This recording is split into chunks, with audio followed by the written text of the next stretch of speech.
Hamdan wa syukran lillah, asyhadu an la ilaha illallah wa asyhadu anna Muhammadan abduhu wa rasuluh, amma ba'du.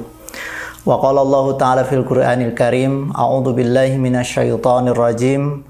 Wallahu akhrajakum min butuni ummahatikum la ta'lamuna syai'a wa ja'ala lakumul sam'a wal absara wal af'idah la'allakum tashkurun. Hadirin yang dirahmati Allah Subhanahu wa taala, manusia sebagai makhluk hidup tentunya dia memiliki kebutuhan hidup. Dan kebutuhan hidup manusia itu dikategorikan ada dua. Yang pertama adalah kebutuhan jasmani dan yang kedua adalah kebutuhan rohani. Kebutuhan jasmani meliputi kebutuhan sandang, pangan, papan, atau bahasa kitanya kebutuhan akan pakaian, kebutuhan akan makan, kebutuhan akan tempat tinggal, dan kebutuhan akan kendaraan. Nah, manusia tidak bisa terlepas dari kebutuhan itu, dan manusia tidak bisa bertahan hidup tanpa itu. Kalau dia tidak makan, pasti dia akan lapar. Kalau dia tidak minum, pasti dia akan haus. Lalu apabila dia tidak berpakaian, pasti dia akan merasa malu. Lalu kalau dia tidak mempunyai tempat tinggal, ya hidupnya ya akan menderita. Maka untuk itu, untuk memenuhi kebutuhan jasmani, setiap manusia itu sudah pada sadar. Ya, dia berusaha walaupun jauh, walaupun suasana hujan, bagaimanapun dia tetap berusaha untuk memenuhi kebutuhan tersebut, yaitu kebutuhan jasmani. Jadi untuk kebutuhan jasmani semua orang udah pada sadar itu. Yang kedua adalah yang paling pokok, yaitu kebutuhan rohani. Karena kita tahu keberhasilan sebesar apapun, sekaya apapun, masih banyak orang-orang yang secara nominal angka dia menjadi orang kaya, tetapi hidupnya gelisah, hidupnya tidak tentram, hidupnya tidak tenang. Jabatannya tinggi, tapi dengan jabatan yang tinggi, malah dia menjadi takut dan merasa cemas. Alhasil, kehidupan jasmani itu tidak bisa memberikan jaminan ketenangan, ketentraman jiwanya. Oleh karena itu, maka dibutuhkan kebutuhan yang kedua, yaitu kebutuhan rohani. Nah, untuk memenuhi kebutuhan rohani ini, Allah Subhanahu wa taala di dalam Al-Qur'an, dalam surat kedua, surat Al-Baqarah ayat 28 mengatakan, A'udzu billahi minasyaitonir rajim. Paman tabi'a hudaya fala khaufun alaihim walahum yahzanun. Maka barang siapa yang mengikuti petunjukku, akan tidak ada rasa takut, mereka tidak akan merasa bersedih hati. Apabila kebutuhan rohani ini tidak terpenuhi, maka Allah juga menggambarkan di dalam Al-Qur'an, di dalam surat ke-7 ayat 179, A'udzu billahi minasyaitonir rajim. Walaqad dara'na li jahannama katsiran minal jinni wal insi. Lahum qulubun la yafqahuna biha wa lahum a'yunun la yubsiruna biha wa lahum adhanun la yasma'una biha ulaika kal an'am bal hum adall. Ulaika humul ghafilun. Hadirin yang dirahmati Allah Subhanahu wa taala. Dan sungguh kata Allah, akan kami isi neraka jahanam ini adalah minal jinni wal insi, dari golongan jin dan golongan manusia. Lahum qulubun la yafqahuna biha, mereka memiliki hati, tetapi dengan hati itu tidak dipakai ingat kepada Allah, tidak dipergunakan untuk mengingat Allah Subhanahu wa taala. Walahum a'yunun la yubsiruna biha, dia memiliki mata, tetapi dengan mata tersebut tidak dipergunakan untuk melihat tanda-tanda kekuasaan Allah. Yang selanjutnya, walahum adhanun la yasma'una biha, dia memiliki telinga, tetapi dengan telinganya tersebut tidak dipergunakan untuk mendengarkan ayat-ayat Allah Subhanahu wa taala. Maka mereka itulah kal an'am, seperti hewan ternak.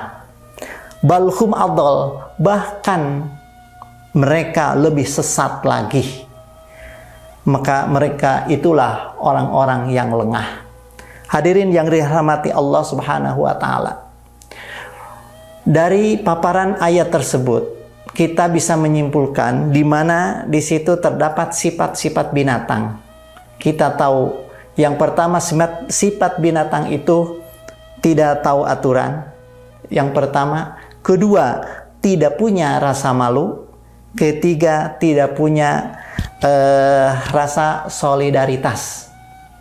Maka di momen saum kali ini, Allah Subhanahu wa taala memerintahkan atau mewajibkan kepada orang yang beriman untuk bersaum, itu memberikan satu pendidikan, memberikan satu pelajaran bagi manusia agar hidup manusia itu tidak seperti hewan, tidak punya aturan. Maka manusia diberi kewajiban agar melaksanakan perintah, yaitu saum Ramadan. Nah, dalam saum Ramadan itu terdapat satu atikan, terdapat satu didikan. Pertama, supaya dia patuh akan aturan. Apa aturannya? Di dalam saum Ramadan, maka Rasulullah Shallallahu Alaihi Wasallam telah memberikan bimbingan. Pertama, dari sejak malam kita harus mempunyai niat yang dilakukan sebelum fajar. Rasulullah Shallallahu Alaihi Wasallam bersabda, "Malam yujmi isyama qabla al-fajri fala siyama lahu." Siapa yang tidak membulatkan niatnya buat siam, buat saum, buat berpuasa sebelum fajar, maka tidak sah siamnya. Itu hadis yang diriwayatkan oleh Imam Ahmad. Maka ini menunjukkan, pertama, harus taat aturan dari sisi niat itu. Yang kedua, terkait dengan sahur. Ini juga didikan dari Ramadan. Rasulullah Shallallahu Alaihi Wasallam mengatakan, tasahharu fa inna bis sahur barokah. Maka sahurlah kalian, karena sesungguhnya di dalam sahur itu terdapat barokah, terdapat kebarokahan. Maka oleh karena itu, didikan saum yang kedua itu dalam hal sahur. Terlebih lagi, dalam sahur itu memiliki satu keutamaan yang akan memberikan dampak terbaik bagi orang yang menjalankan saum. Bahkan dalam hadis yang lain yang diriwayatkan oleh Imam Ahmad, dikatakan Rasulullah Shallallahu Alaihi Wasallam bersabda, bersahurlah kamu walaupun dengan seteguk air, kan gitu. Ya, karena di situ terdapat kebarokahan. Nah, itu. Lalu yang kedua juga, pada saat sahur itu Allah dan para malaikat bersolawat, ya, atas orang-orang yang bersahur atau yang makan sahur. Maka gunakan kesempatan ini merupakan satu didikan ajaran dari Rasulullah Shallallahu Alaihi Wasallam melalui ibadah saum. Yang ketiga, keutamaan dari sahur itu adalah untuk membedakan antara saumnya orang Islam dengan saumnya orang-orang Yahudi dan Nasrani. Nah, ini aturan-aturan yang perlu dicontoh atau perlu diikuti dan harus membekas di orang yang beriman.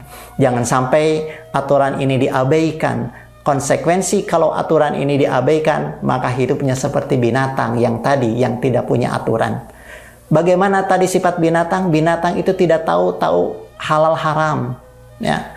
Tidak tahu mana perintah, mana wajib, mana sunat dan sebagainya. Ya, dia ketika makan rumput, dia tidak bertanya ini rumput itu dari mana. Tidak. Ya. Mau halal, mau haram, dimakan saja oleh hewan tersebut. Nah, kita sebagai orang yang beriman, maka pelatihan dari saum Ramadan ini adalah harus taat aturan.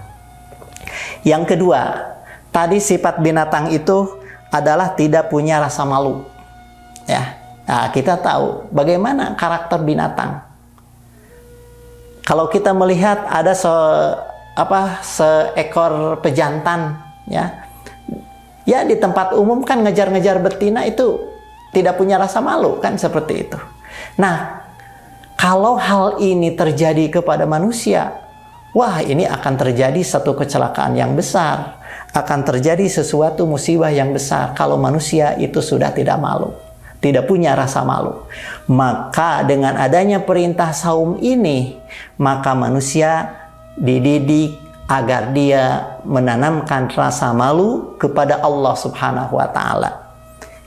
Dalam hadis dikatakan Rasulullah Shallallahu alaihi wasallam bersabda, ya, qala Allah bersabda, kullu amal ibni Adam, seluruh amal anak Adam itu lahu, untuk dirinya.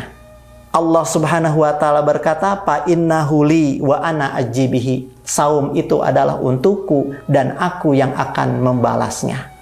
Nah, dari keterangan ini jelas bahwa dengan didikan saum Ramadan itu harus mampu melahirkan hamba-hamba yang malu akan Allah Subhanahu wa taala.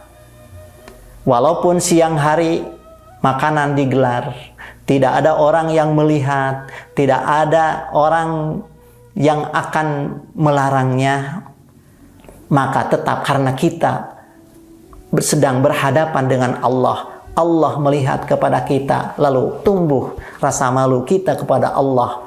Kalau kita melanggar apa yang diperintahkan Allah, berarti kita telah mengkhianati Allah Subhanahu wa taala. Maka dengan didikan saum Ramadan, tumbuhlah rasa malu terhadap Allah Subhanahu wa taala. Kalau sudah malu terhadap Allah, maka efeknya besar sekali. Tidak akan terhindar dari sifat ria, ujub. Ingin dipuji oleh orang lain, ingin dimanja oleh orang lain, karena dia niatnya hanya semata-mata karena Allah. Lalu yang ketiga tadi, karakter binatang itu yaitu tidak punya rasa solidaritas. Boleh kita lihat bagaimana hewan itu tidak punya rasa kehewanan.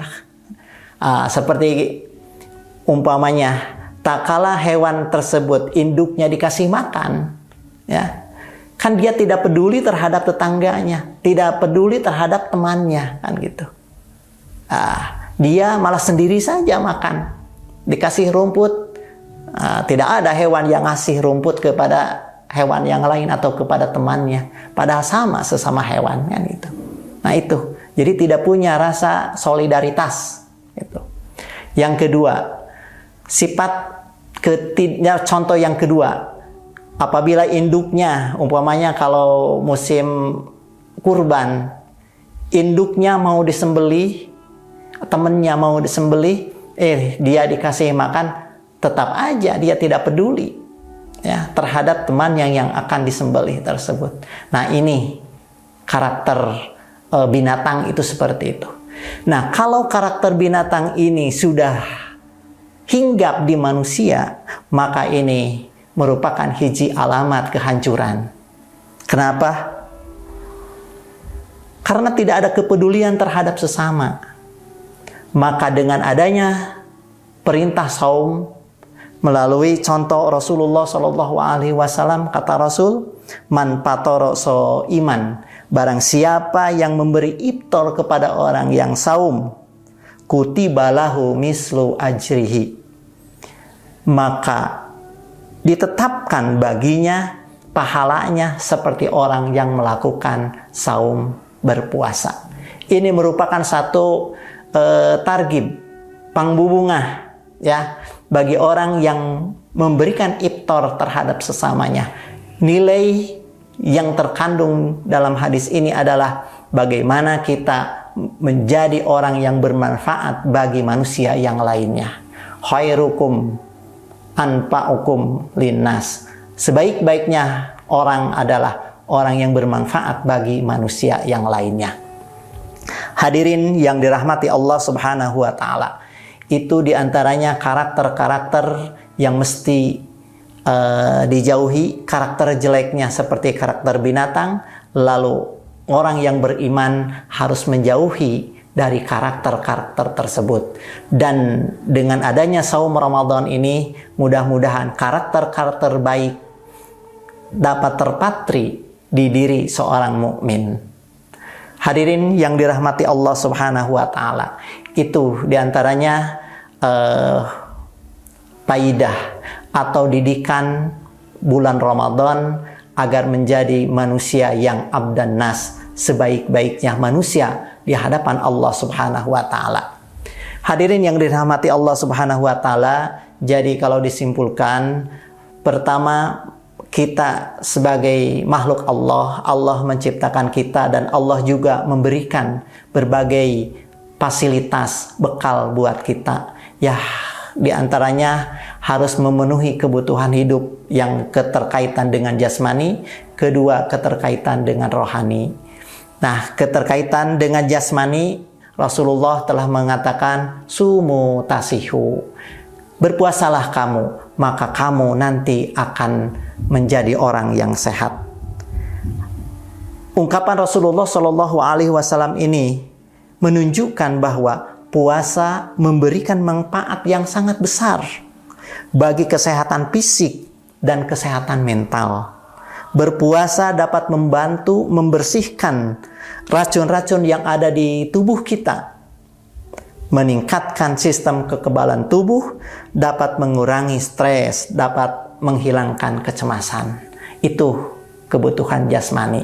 Yang kedua adalah kebutuhan rohani. Inilah yang perlu diusahakan, yang perlu diupayakan. Karena kebutuhan rohani ini perlu dimotivasi, perlu didorong. Karena manusia belum banyak yang sadar akan